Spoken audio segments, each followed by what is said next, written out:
What is up, health enthusiasts? It's Coach Lamby here for Working Weights LLC, your guide to strength, health, and all things nutrition. I am joined as always by my co-host, Dwayne Ulrich, aka Poppy Dwirl. Hey, And coming to today you we live from downtown Tomball, Texas, from and Manna Coffee House. Yeah. yeah. Today we are talking about how to lower your blood pressure.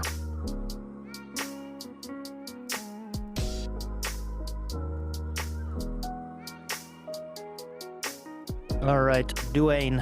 Are we gonna talk against coffee or just wondering? Now's not the best time to do that because here I'm looking. No, so not coffee specifically, but the major contributors to blood pressure. So I think coffee overall has a positive effect on health. Yeah, good to know. Huh? Good to know. All right, yeah. So heavy day today. But before we get into the blood pressure deal, so I want to address a comment that I received regarding cholesterol, the HDL cholesterol. So somebody has watched our episode on cholesterol and muscle gains, and then also our episode on how to lower cholesterol through diet, and kind of made the comment about HDL. Saying that they have alternative sources of information who are saying that yes, increased HDL is beneficial, and they made specific reference to a debate by Dr. Allo and Dr. Paul Saladino, and asked if I had seen that. And yes, I saw it when it first came out. I think I even made a reference to it in one of our podcasts. Where I thought it You wasn't did. really too much of a debate. It was just kind of a discussion back and forth. So, but they cited a specific portion of that debate where Paul referenced the Framingham study. Let me go ahead and share the screen here. All right, so he referenced this graph from the Framingham study. Now, this is not from the original Framingham study. This is a later analysis of the original stuff. But what it's showing here is you can see up at the top with low HDL significantly increased of cardiovascular disease and increasing LDL, and at the bottom, increased LDL has very little increase in coronary artery disease risk with high HDL. And so what Paul and a lot of the other members of that group, kind of specifically like the carnivore diet kind of stuff and very, very low carbohydrate stuff, say that LDL doesn't have any correlation with cardiovascular disease, coronary heart disease, or arterial disease in general. And as long as you are quote unquote metabolically healthy, meaning you have low high HDL, low triglycerides, and low HbA1c and low fasting insulin, then you're metabolically healthy. But Paul, shows this graph to support that notion. But unfortunately, Paul has a misunderstanding of what he's even citing here. So the top two black lines, we can see the very, very top one is an HDL of less than 25 or around 25. The next one down is an HDL of 45. And then we go 65 and then 85, and we can see as that HDL increases that there seems to be, on the left-hand side of the graph here, this is a risk. There seems to be a decrease, and they're saying that LDL doesn't have any correlation with cardiovascular disease as long as these other factors are healthy in populations. But what we see here, if we look at this one for HDL being 85, down here LDL being 100, and all the way at the other end, LDL being 220, we 220. actually see that there's a doubling of risk, even with a high HDL of 85. Okay. And we can see that, as HDL decreases, that risk kind of increases. So the notion that there's no correlation between LDL and cardiovascular disease, as long as these other factors are in line, even by the evidence that these people are supporting, doesn't hold true. Okay. There is a doubling of risk here. It's 1 down here, it's 2 all the way up here. And there seems to be this inflection point for all of them at 160. But Right. we can see that risk increases all the way up this line. Okay. So we have to think about some other factors as to why these people might have lower HDLs. And this is all stuff that we know. These are all aside from genetic factors, because there are some people who have genetically low HDL. There's nothing they can do about it. But there are other factors like low activity levels, poor diet, obesity, smoking, all these different things that can lower HDL. And so what this chart from the Framingham study tells us is that um, I've referenced or I've said many times that we have a reference range, okay? And we know that the optimal HDL levels is above 60. It's kind of between 60 and 90. Once you get below 60, we start to see some increases in cardiovascular risk. Under 40, we know that there are much, much higher increases in cardiovascular risk. And then above 90, we start to see risk increase as well. So this chart that is supposedly disproving the current understanding of LDL, HDL cholesterol doesn't disprove it. It actually supports it. So between 60 and 90, we know that people are at the lowest risk for HDL cholesterol, right? And we know that the lower LDL cholesterol, the lower the risk. So this study does nothing but support that notion. And if we think about lower HDL and the causes for those things, is that, yeah, once we start stacking up risk factors, risk tends to go up exponentially. So yeah, I get what people are saying out there. But this is, again, why we go so deep into these topics. And also another thing about all these people who are putting out this stuff, we notice that this is from 1977, and these people continually have to go back to trials from the 50s, 60s, and 70s and do these reevaluations later. It's like, listen, there are, I think, 3 or 4 cohorts of the Framingham study, and they have to go all the way back to the 70s and do a reanalysis and fiddle with the data, to make something look like it supports what they're saying. Why aren't we doing analysis of later trials? We From 1977 up till now, there have been so many more trials on cholesterol levels and their risk on cardiovascular disease and stuff. So why aren't we doing analysis on those? Why is it always this stuff from the 50s, 60s, and 70s? Right. Absolutely. Yeah. So addressing that. And then there was also this lean mass hyper responder thing. So this is what Paul talks about a lot, is if you are quote unquote metabolically healthy, but you have high HDL, that there's no risk of cardiovascular disease from that. And so what they tend to refer to that as lean mass hyperresponder. And these are people with LDLs of 200, HDLs over 80, and triglycerides that are low, and then also an HbA1c and fasting insulin that is also tends to be relatively low. And so there is a trial in the process right now, and I think that all the information is going to come out in February of next year.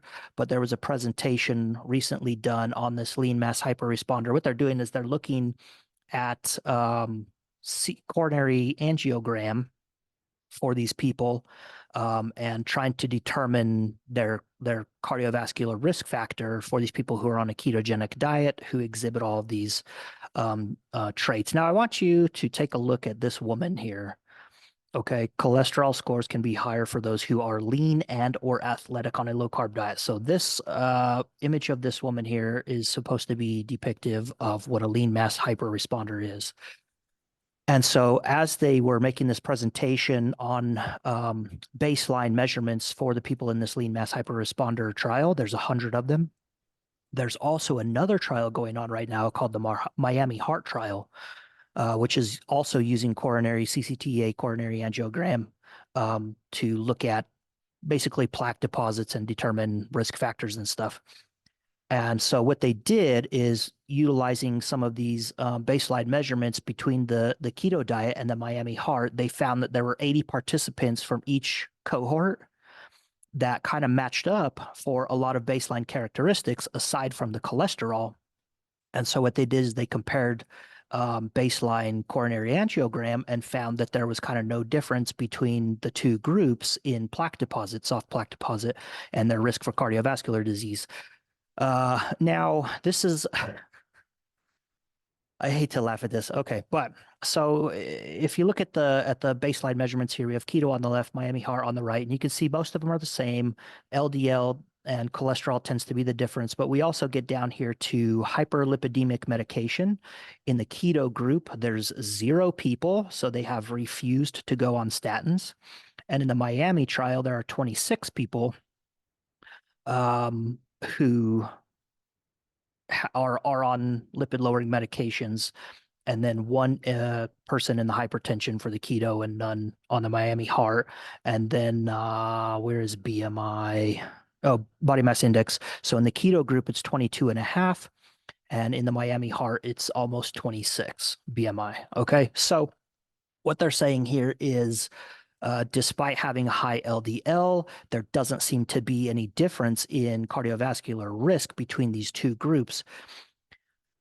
Now, I don't think that this information is telling us what they think it's telling us, because if we come over here and we look at what does BMI tend to look like, so these people in this keto group tend to look like this, and you remember that woman that they have depicted here, all right, versus someone of a BMI of 26 who's considered overweight. So what this baseline information is kind of telling me is that despite being lean, having a lower body fat percentage, and being athletic, that those people in the keto group have the same cardiovascular risk as fatter, sicker population eating a standard American diet. So to the listener, thank you so much for listening, first of all, but I don't think these are the wins that people are making them out to be. Yeah, that picture is just kind of odd because, I mean, normal people just don't look like that. Yeah, That's the lean mass especially when you're talking about body hyperresponder. mass index. It's like, Yeah, they're in the same, they have the same risk factor as fatter, sicker population. So these people in the Miami group are on lipid lowering medications. Of course, they have a lower LDL, lower total cholesterol, but there are other contributing factors to cardiovascular disease, right?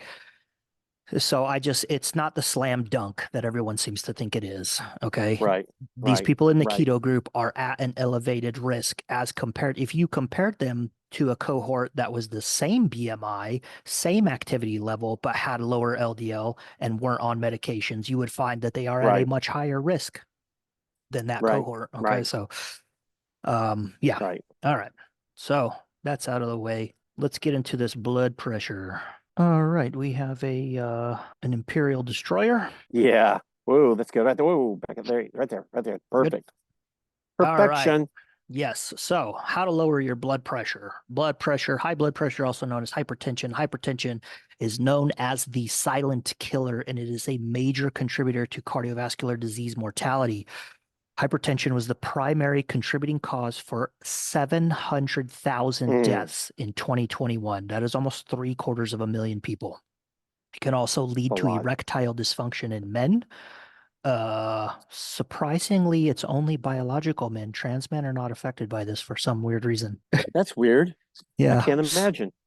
It is estimated that a population-wide reduction of 5.5 millimeters of mercury systolic, that's the top number, and 3 millimeters of mercury diastolic, the bottom number, maintained over 10 years would result in 15% decline in coronary heart disease and a 27% decline in stroke.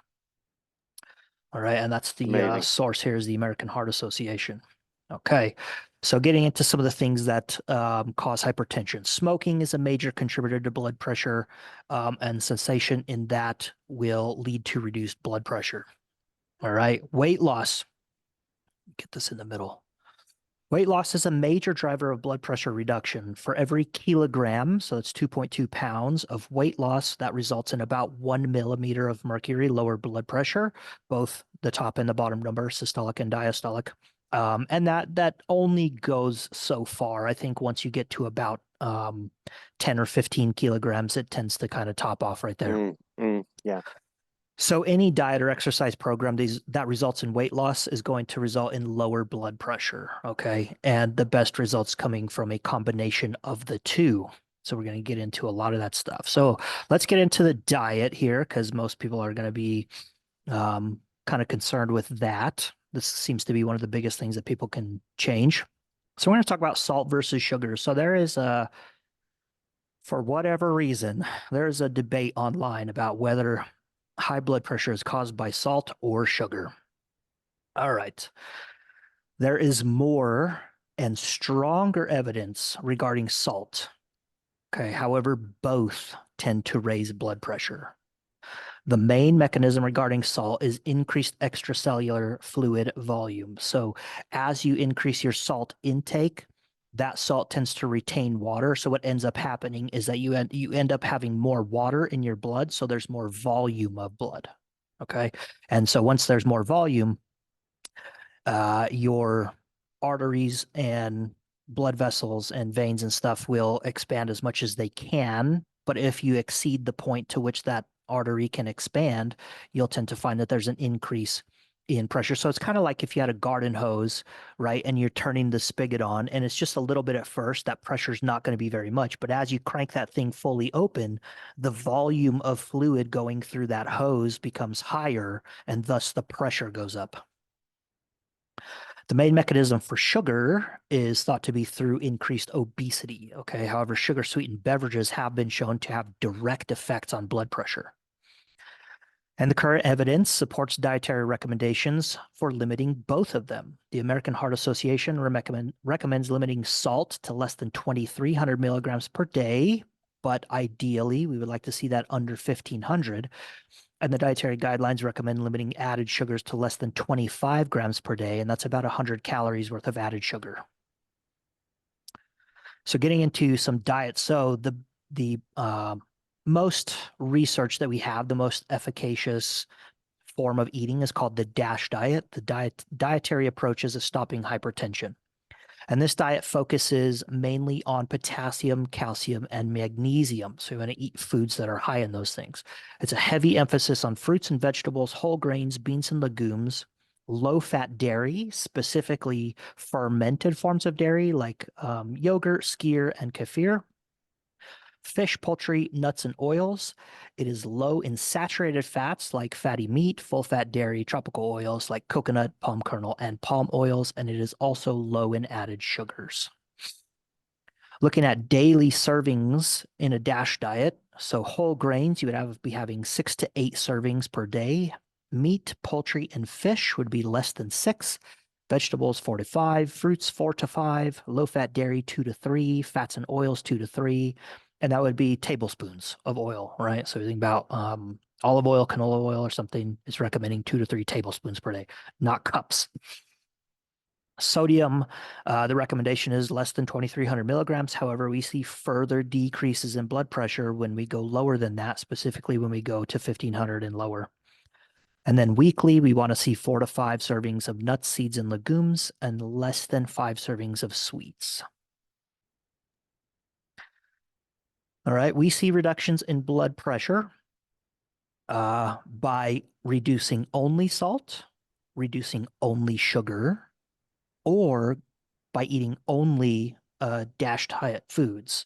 But the biggest reduction comes from a combination of all of these. And what I have linked here are trials of the DASH diet where they actually stratify people to different levels of sodium intake. And what we see is a dose-dependent linear relationship between the reduction in sodium and the reduction in blood pressure. So the further you reduce sodium, the lower the blood pressure goes on this DASH diet.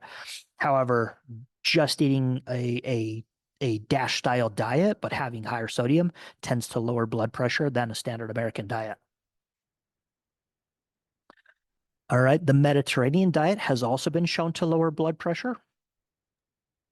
And just like the DASH diet, it's high in fruits, vegetables, nuts, seeds, legumes, low-fat dairy, fish, poultry, non-tropical oils. The Mediterranean diet specifically calls for olive oil. It limits added sugars, highly processed foods, saturated fats, and processed meats. Some other dietary patterns shown to reduce blood pressure are plant-based. And so what I'm saying there is not specifically going on a plant-based diet, but the other dietary patterns generally have a emphasis on plants, right? Right, And right, not on animal products. right. So vegan, keto, and very low carbohydrate diets don't show better reductions in blood pressure than other diets, especially in the absence of weight loss.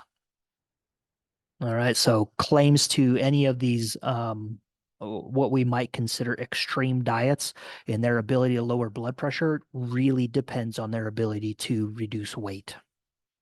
All right. Macronutrient distribution, other than dietary cholesterol and the types of fats and carbohydrates. So um, specifically saturated fats and refined carbs and sugars doesn't seem to have an effect on blood pressure. All right. So just a reiteration there, these extreme, what we would consider to be the extremes, one end or the other, their claims to reducing blood pressure are dependent on weight loss. All right, going down to exercise now. So diet can have an effect on lowering. And so going back up to the diet here, like over this course of several weeks here, we can really see a pattern developing in dietary patterns, right? Yes, absolutely. So regarding cholesterol, regarding blood glucose, regarding blood sugar, we can see that diets that are low in saturated fat, high in fiber, high in plant forms of protein tend to be kind of the best things for health. And now that allows a lot of people to kind of create your own type of dietary pattern just following a simple framework like that, where you don't have to eat something that you don't want to be eating, or you have to go on this diet versus that diet. So we can see a trend there. All right. Both resistance training and aerobic training lower blood pressure. Aerobic training seems to be better, and the largest reduction comes from combining the two.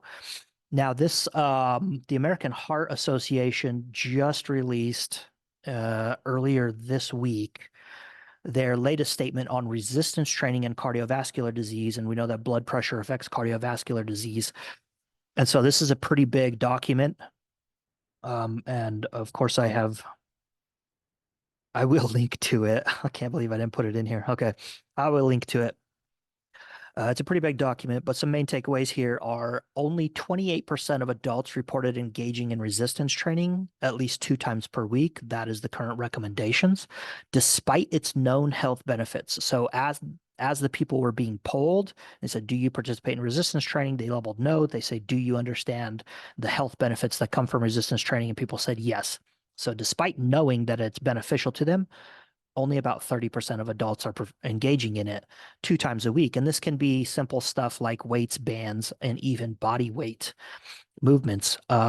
We see improvements other than blood pressure, and that includes better lipid control. So going back to our how to lower cholesterol, exercise can certainly lower lipids, better glucose control, better body composition, better sleep quality, mental health, and cardiorespiratory fitness.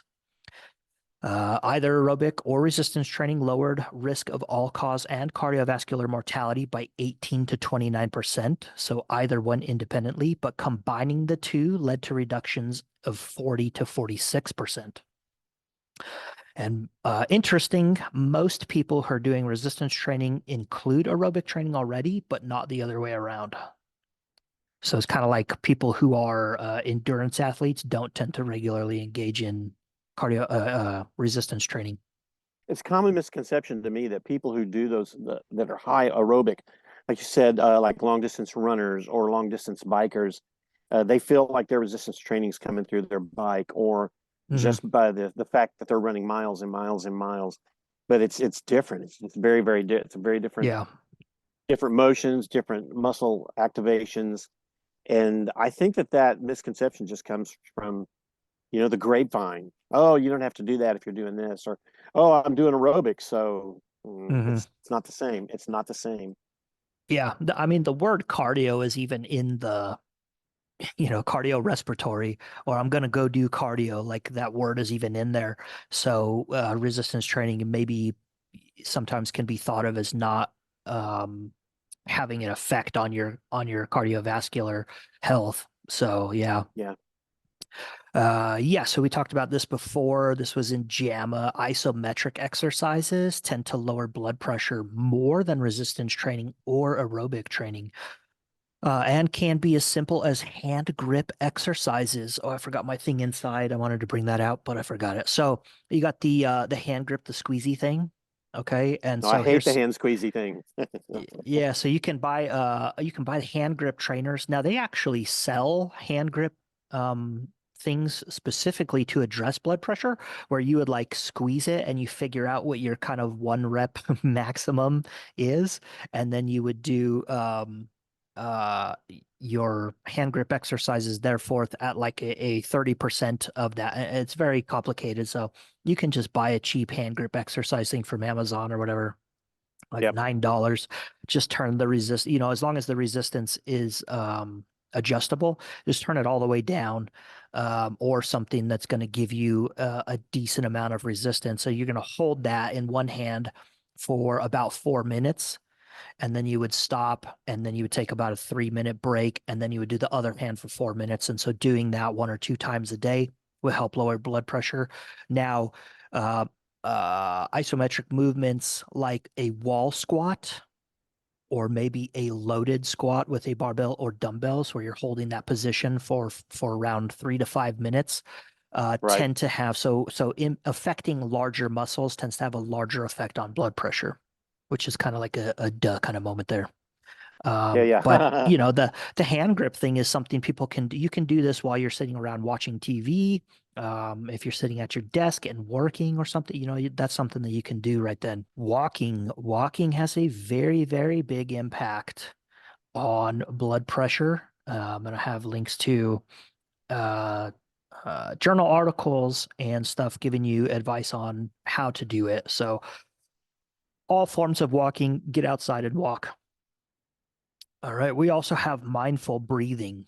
And it could be really can be any form of breathing. There are a lot of breathing techniques online that you can look up that are going to be beneficial. It just has to be mindful, purposeful breathing. So something that I like to do. So I don't know if I've mentioned this. I'm sure I have before, but I do have high blood pressure. I have hypertension. We're going to get down at the bottom and talk about the categories and stuff.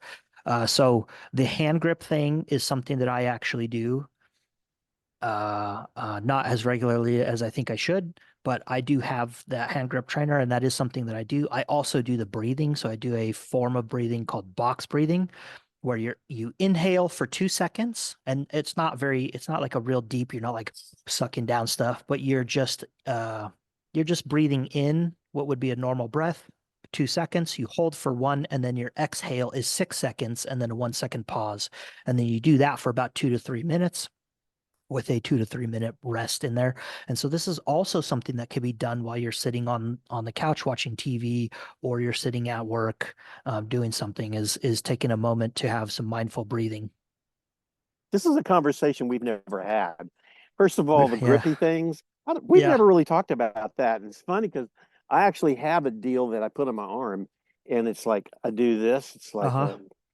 just for my forearms, Yeah, it works forearm. and then and I use that, and then I breathe daily. I mean, I'm still here. It's a regular thing. So, but I didn't know about. Yeah, it's a regular thing. I do it every day. But I didn't know about the box breathing. I mean, there's other techniques that like that. Yeah, yeah. So all of this stuff combined. So I think mindful breathing, I think the largest reductions in blood pressure is somewhere 3 to 5 millimeters of mercury. The isometric or the walking, you're going to see somewhere around 3 to 5, or 4 to 8, something like that. And the hand grip Well, if exercise 3 to 5. So, but once you start stacking all of these things, right, it's just like a cardiovascular risk factors. Once have a poor diet, you smoke, you're overweight, you have uncontrolled diabetes, like all those things start stacking, and your risk goes up. And so by stacking all of these different things, you can have a drastic decrease in your blood pressure.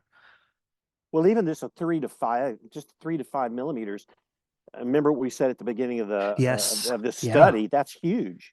Yeah. Over an extended period of time, that's huge. Yeah, over 10 years. So if it would, yeah, if there was a population-wide reduction in 3 to 5 millimeters of mercury,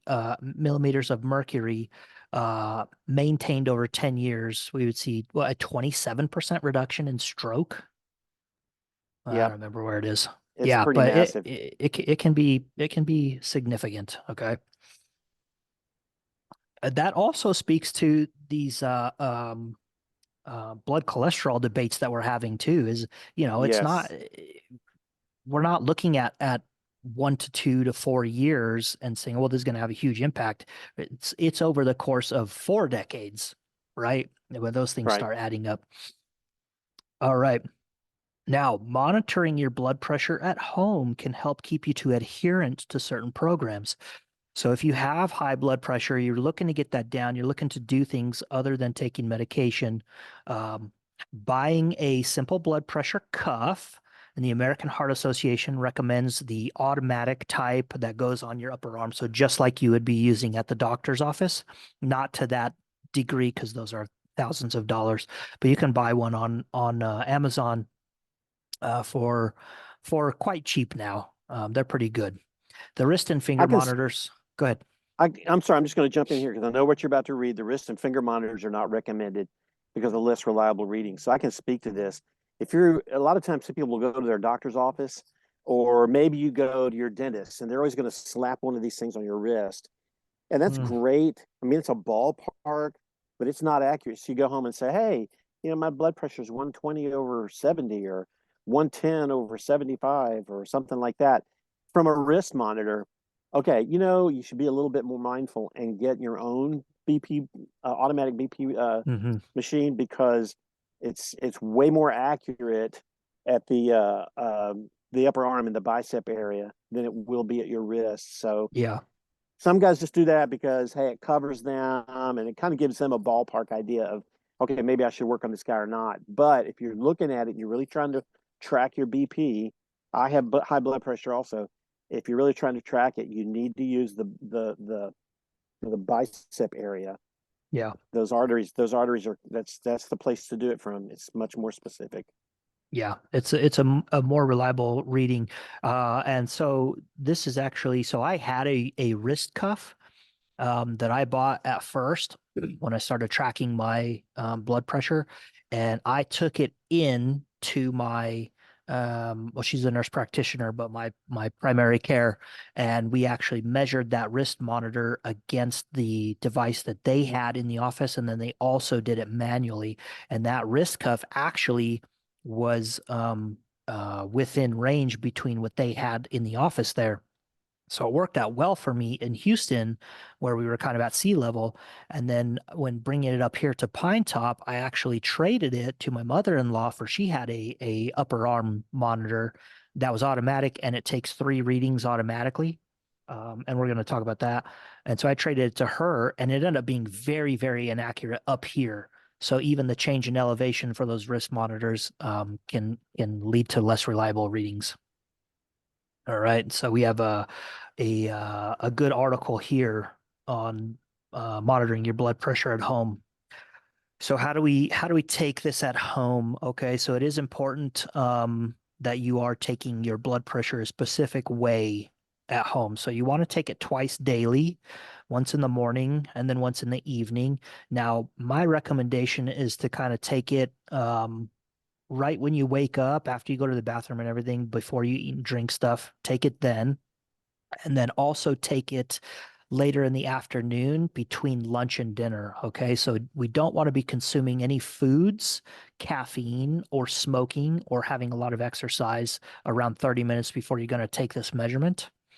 You don't want to place that cuff over clothes. Okay. So you want to have that thing right on your skin. You want to sit in a chair that has a back to it, and you want to be sitting in that chair for at least 5 minutes before taking that test. You keep your feet flat on the floor, don't cross them. and keep your back up against the chair and sit up straight and try to breathe normally. And if you're sitting there for that 5 minutes, if you want to do an experiment, you could do those box breathing exercises for that 5 minutes and see how that affects your blood pressure. I find that it always brings it down. So the breathing exercises will bring it down. And you want to take, go ahead. I'm sorry. I keep butting in, but it's super, super critical not to cross your legs. Believe it Yeah. or not, that'll make a huge, huge difference. Yeah. And also take your primary reading on the left arm first, and then take it on your right arm, because those will be slightly different. Yeah. They should be different. That's a good point. They should be different. And if they're not, you may want to talk to your doctor about that. Yes. Okay. Yes. Also, if your blood pressure doesn't change over the course of the day, you might want to talk to your doctor about that. So it should be lower in the morning and it should be a little bit more elevated in the afternoon. You want to take 3 readings, 1 minute apart, and then average those 3 readings. Okay. So what we're looking at are averages, not the individual things per day. So you want to look at averages over the course of time. Now, to understand these readings, so normal blood pressure, so systolic is the top number, diastolic is the bottom number. Normal blood pressure is considered under 120 for systolic and under 80 diastolic. Elevated blood pressure is going to be 120 to 129 on that top number, and then above 80 on that bottom number. Stage 1 hypertension is 130 to 139 on the top, 80 to 89 on the bottom. Stage 2, now this is where my blood pressure was actually at when I started working on this stuff, was 149 to 179 top, and the bottom number is 190 to 119. And then a hypertensive crisis is over 180 on the top and over 120 on the bottom. Now, if you are experiencing blood pressure in this range, accompanied by chest pain, shortness of breath, back pain, numbness, weakness, a change in vision, or difficulty speaking, you need to call 911 because that is a medical emergency. Absolutely. All right. Absolutely. And then so just so everybody kind of gets a context. So when I first realized that I have hypertension, I have stage 2 hypertension, and I went into the office to my primary care to talk about something else that was bothering me, and they took the reading, and my reading was 155 over 100. And then I was referred out to a specialist. I went to the special office. Then my reading was like 160 over 100. So that's when I started working on bringing my blood pressure down. Now, a lot of things that I did, I incorporated the DASH diet. I reduced my sodium quite a bit. I also attempted to reduce caffeine in the beginning, but that didn't seem to have an effect. And also, I don't find a large effect in the literature between caffeine and blood pressure. It just doesn't seem to be a huge factor. So continue drinking your coffee. Coffee actually seems to be a vasodilator, which reduces blood pressure. Now, if you're putting a bunch of cream and sugar in it, yeah, that's a different story. Okay. Yeah, so you're out of bounds. Yeah, so by working on a lot of the things that I'm telling you guys today, I was able to get my blood pressure without medication down from 160 over 100, 105 at the highest, and I've had it as low as 117 over like 74. So well within the normal range. Okay, so this is very doable for you guys, and most of the time my blood pressure sits here in the elevated category. And I've talked to my primary care about it, and she doesn't seem to think that I need to go on any medication. So as long as I'm controlling things through my diet, my exercise, and then of course we're going to talk about sleep, some other things here, then I don't need to be on medications. Hey, before we jump into sleep, I want to say one more thing. Is I want to. It just dawned on me. I want to really reiterate the fact that you should take 3 readings to get the average. We were talking about that a while ago. One of the reasons for that is some people just get tense about the fact that they're taking their blood pressure. Yes. And so that first reading is liable to be, it could be off 5 to 15 points off. Hmm. And that's huge just because you're torqued out about, oh. So you take those 3 readings and you should see, it's normal to see those 3 readings come down, the second and third come down. Hmm. So make sure and take 3 and then take the average of those. I'm speaking from experience. So that's awesome. Yeah. Yeah. So that is called white coat hypertension. I think something like 15% of the population has. I actually have it. I get So do I. super So do nervous when I. I go into the office and they take my blood pressure. Yeah. White coat hypertension. Yep, that is a good point. All right, so talking about sleep here. So, getting less than 6 hours of sleep every night for several weeks can contribute to hypertension. It also contributes to insulin resistance. All right, so going back to our how to lower blood glucose, I forgot to put in there that getting more sleep can actually improve your insulin sensitivity, regardless of anything else. Okay. There's any number of things that can contribute to sleep disruption, including sleep apnea, restless leg syndrome, GERD, and acid reflux, and a whole bunch of other stuff. And so, what I've included in the links here, this is a link to a stop bang questionnaire. And so, by going and filling this out, it will give you a good idea of whether you have sleep apnea or not, and how um, advanced your sleep apnea is. So I highly recommend that if you have trouble sleeping, fill this questionnaire out. And if you have a moderate or intermediate to advanced score in the sleep apnea, please go talk to your doctor about that and see if there's something that can be done to improve that sleep apnea. And then also right here, I've included a link. Excuse me, I have a sleep protocol that I worked on for myself to improve my sleep habits and improve my sleep quality. This did actually work in me. Okay. So whether or not it works in everybody else, I don't know, but I've included the link to that. It's in a PDF, and there are a whole bunch of things that I give that you can change to try to improve your sleep. And then last but not least, we have some supplements here. Now, supplements don't have a huge amount of evidence behind them. Some people tend to get a larger effect than others. So, but some of the supplements that tend to have the most evidence behind them are beets or different varying beet supplements. I use a chewable little tablet that you can get on Amazon. Aeolic garlic. Now it's specifically this type of garlic. It's not just any old garlic will do. It's specifically Keolic. And if you look on Amazon, you can do blood pressure and garlic, and it'll give you specific recommendations for that.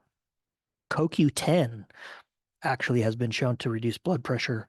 Fish oil has also been shown, and then Korean or American ginseng. That about takes care of it for the blood pressure. There's a in my history, I had a heart attack several years back, a lot of years back, almost 10 years now, and had a really stressful job. Anyway, so um, I wasn't overweight. I exercised, but not consistently, and so just kind of out of nowhere. And the problem was is that I had high blood pressure, and I knew that, but I wasn't really monitoring it, and I wasn't taking care of it. So in the midst of this heart attack, right after this heart attack was done, and I survived, I talked to my cardiologist, and he was just one of those point blank kind of guys, and this was all really focused about blood pressure. There were some cholesterol issues with coronary artery disease. Everything that Coach Lamby and I've talked about, okay, mostly Coach Lamby talks about it, and I listen for the last several podcasts. The top 3 things that contributed to my heart attack was and my blood pressure and coronary artery disease was, first of all, I didn't sleep much. So my job through Mhm. my job, I averaged 4 hours of sleep a night. You can't do that. We just talked about having less than 6 being that's a crucial element. The second Yeah. thing in my case is I didn't drink enough water.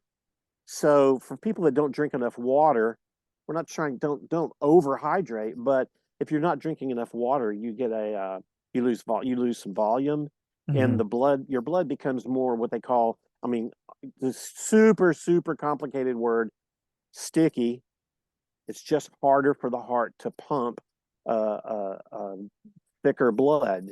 Yeah. Third thing was a stressful job.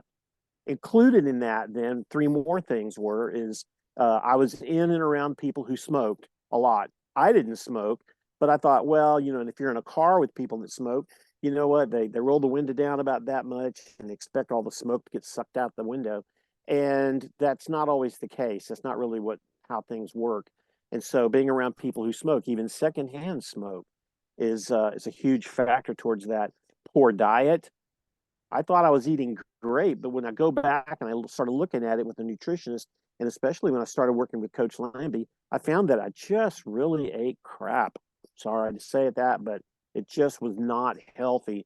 And then what I thought, I thought I was very active, but you know what? I wasn't exercising. So when we talk about doing like resistance training as well as cardio combined, that's super important. That's just not a talking point. So all Yeah. six of those things we've talked about in lowering our cholesterol and watching our blood sugar and this today, lowering your blood pressure. Those things are all important. And so yeah, I've got life's experience on that. So does Coach Lamby. So I just want to point out how important all that stuff is. Yep. All that stuff is very important. And then these three things, so cholesterol, blood glucose, and blood pressure are the major contributors to cardiovascular disease. Cardiovascular disease is the number one killer in Yep. America right now. Yep. And Yep. the vast majority of it is dictated by lifestyle. And so there's a lot of death that doesn't have to be.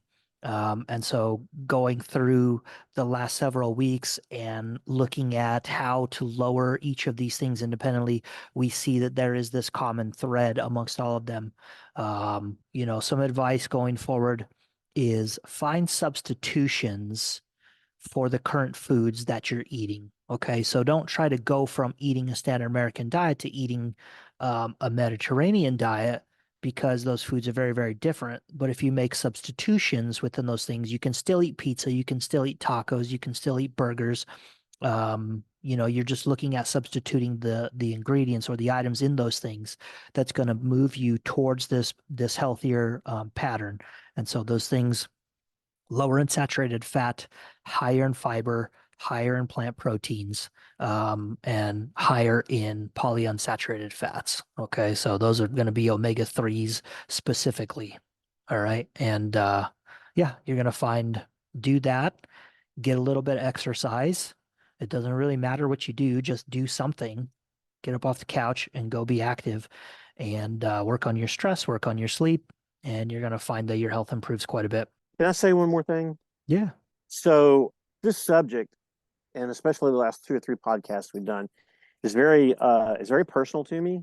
And one of the things that I would like to say is, and if this doesn't apply to you, then that's great. Don't start sending Coach Lamby bad email because hey, because Dwayne said something. But be honest with yourself, Mhm. because if you ask me what I'm going to put in the grocery basket, I'll start saying, "Oh, I'm going to put some oats, and I'm going to put some leafy vegetables in there, some green vegetables, and blah blah blah blah blah." But when you get to the store, do you really do that? Mhm. Man, those Lucky Charms look good, Mhm. and oh, I want to get me some cinnamon rolls, and and just be honest with yourself. If you're doing that, super. I mean, not that, but if you're putting those good things in your basket, that's super. But if you find yourself not doing that, well, just be honest with yourself and say, I just need to start. Just start. And like you said, Mhm. don't make just a huge jump and just try to do it all at one time, but make a start. It's then it's your life. Yeah. From the That's a comment good that we place for had, a coach. it's a very That's a good good place place for for a a coach coach. too. Yeah. Where we can start working on Accountability. these things. Yeah, accountability. We start working on these things in a stepwise manner, incorporating things. And I think a lot of people are afraid to make that transition because a lot of the information that we're getting online from influencers like Paul Saladino and others, where they're saying, people are afraid to make these transitions and buy something that is quote unquote ultra processed or processed food because it's bad for you just because of the amount of processing that it has or whatever ingredients they're telling you. And if you're not eating specifically, whole foods that are as close to nature that you can find, then, well, you're just doing yourself a disservice. And so people just throw their hands up and they go, well, I'm just, I don't really like that way of eating, so I'm just going to eat what I've been eating if I can't make this change. And so, yes, you can absolutely do that. So you can change buying ground beef and you can buy some Beyond Beef, right? It doesn't have to be every single meal. If you're going to buy 2 pounds of it, buy 1 pound of regular ground beef and buy 1 pound of Beyond Beef and make that change. That'll be it for the week, right? Absolutely. You got to buy some hamburger buns to go along with that. Buy some whole wheat buns instead of the white one. Absolutely. Right? Make those changes, make them small. I'm not sure if we blew any minds today. Try next time. Yeah. All right. You got anything else? No, that's good. That's all good stuff. That's good stuff, man. Yeah. So if you have suggestions, if you have questions, send them my way. We'll get them answered for you. Hope Awesome. Hope you guys took something from this. I hope you make some changes and we start seeing some improvements. If you do, let me know. Love to hear success stories. And with that, Lamby and Poppy Dwirl out. See ya.